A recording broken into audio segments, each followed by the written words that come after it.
مامانی جان مامان. میگم بچه ها چجوری به وجود میان؟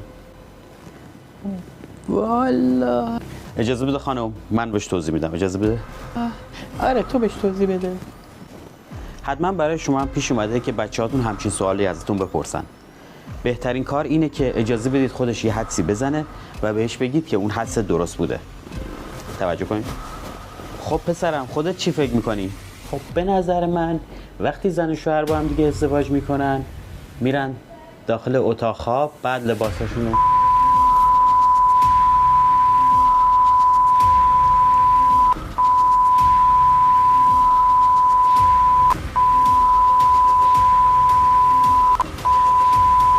بعد از اتاق میاد بیرون، از همه تشکر میکنن.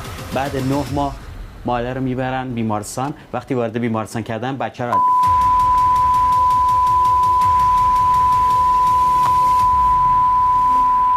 بعد بچه رو تحویل پدر و مادر میدن. درسته؟